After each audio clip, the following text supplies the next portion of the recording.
Friend, तो आप सबका स्वागत है मेरे चैनल में। तो आज मैं बात करने वाला हूँ ओला S1 Pro है, इसकी जो रेंज की जो इशू आती है उसके बारे में। तो कुछ रेंज की इशू जो है वो टायर्स की वजह से भी आ सकती है, और तो और अगर जैसे मैं इसकी बात बता दूं तो ये अभी तक लगभग चल गई है 29,257 किलोमीटर चल गई है, और इसका ये आगे से ऐसा रहता है ये S1 Pro जो है। तो इसमें क्या बेसिकली इशू आ रहा है, इसमें अगर किसी को रेंज की इशू आती है तो या तो वो मतलब जो बंदा है वो इसकी फ्लो करवा ले, जो BMS होती है वो फ्लो करवा ले। अगर उसके बाद भी अगर वो इशू अभी भी रहती है तो लोगों के पास अगर डबल स्टैंड है तब तो बढ़िया है, अगर नहीं है तो उनके लिए दिक्कत हो सकती है, जो चीज मैं आप बताने वाला हूं। तो आप कुछ नहीं, आप जो इसमें आप एफिशिएंसी आप चेक कर सकते हो कि इसकी जो एफिशिएंसी है वो कितनी खा रहा है। अगर ये 35 से ज्यादा खा रहा है, 35-36 से ज्यादा खा रहा है नॉर्मल में, तो आप इसका मतलब है कि ये आपका जो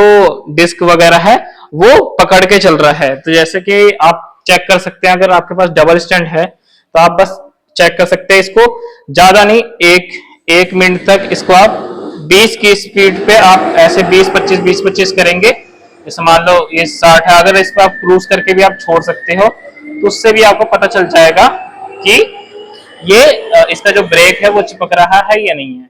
तो जैसे कि ये मैंने कर दिया, तो ये अब ये जो डिस्क प्लेट जो है, ये वाली जो डिस्क प्लेट है, इसको आपको टच करके देखना है। अगर ये हीट हो रहा है तो इसका मतलब है कि वो आपका जो ये ब्रेक सिलेंडर है वो आपका टच हो रहा है। ऐसे ही आपको आगे वाला जो व्हील है उसको भी आप वैसे ही घुमा के देखेंगे। तो अगर ये चीज गर्म हो रहा है, डिस्क की जो प्लेट है अगर वो गर्म हो रही है, तो इसका मतलब है कि जो आपका ये सिलेंडर है वो फंस रहा है। तो इसके लिए आपको दो काम हो सकते हैं।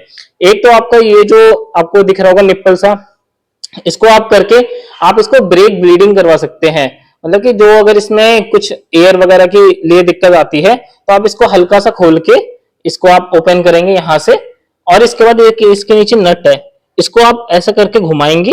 रिंच चाहिए होगी उसके लिए आपको, तो उसको करने के बाद आप उसको थोड़ी देर ब्रेक को जो है ऐसे करके आगे वाला या फिर पीछे वाला प्रेस करेंगे तो यहां से ऑयल गिरेगा। ऑयल गिरने के बाद फिर उसके बाद आप टाइट कर देंगे। देन अगर उससे ये चीज रिजॉल्व हो जाती है, सेम ऐसे ही हम फ्रंट वाले टायर में भी करेंगे। अगर उससे इशू रिजॉल्व हो गई तब तो बहुत बढ़िया, अगर नहीं हुई तो ये आपको ये जो दोनों नट दिख रहे हैं ये एलंकी से खोलने पड़ेंगे, और जैसा कि आपको फोटो में दिख रहा है आपको वैसे ही सिलेंडर जो है वो क्लीन करके और फिर लगाना पड़ेगा, जिससे कि आपका जो रेंज है वो बिल्कुल ही सही हो जाएगा। अगर इसके बाद में अगर रेंज रहती है और ये हीट नहीं होती है, हीट नहीं हो रही, ये आप सुन लेना आप, अगर ये हीट नहीं हो रही उसके बाद अगर रेंज की इशू है तो आपका BMS फ्लो करवा लेना। उसके बाद भी नहीं है तो फिर आप टेलीमेटिक आप चेक करवा सकते हैं कि क्या कहीं उसमें तो इशू नहीं है, तो फिर आपकी बैटरी ही रिप्लेस होगी। बट मोस्टली जो चांसेस रहती है वो ये हीटिंग की रहती है। अगर ये हीट हो रही है फ्रंट या बैक वाला, ये मतलब कि ये सिलेंडर जो जाम हो जाता है कई बार मिट्टी में 10 चीजों में, ये इसकी जो सर्विस होती है वो टाइम टाइम ये लोग ब्रेक ही करते नहीं है। तो अगर इससे आपका अगर सही हो जाएगा तो मच बेटर रहेगा। तो ज्यादातर चांसेस जो रहती हैं वो इसी चीज के रहते हैं कि ये चीज फंस जाता है, उसके बाद जो है आप एक क्लीन कर लेना। बाकी मैं इसकी डिटेल वीडियो डाल दूंगा कि इसको कैसे सर्विस करते हैं, मतलब ब्रेक का जो सर्विस है वो बिल्कुल प्रॉपर कैसे करते हैं, इसकी मैं एक अलग वीडियो डाल दूंगा। तो ये थी मेरी वीडियो कैसे लगी प्लीज कमेंट में जरूर बताएं। वीडियो को लाइक करने के लिए बहुत धन्यवाद, और चैनल को सब्सक्राइब करना मत भूलना। Thanks for watching my videos.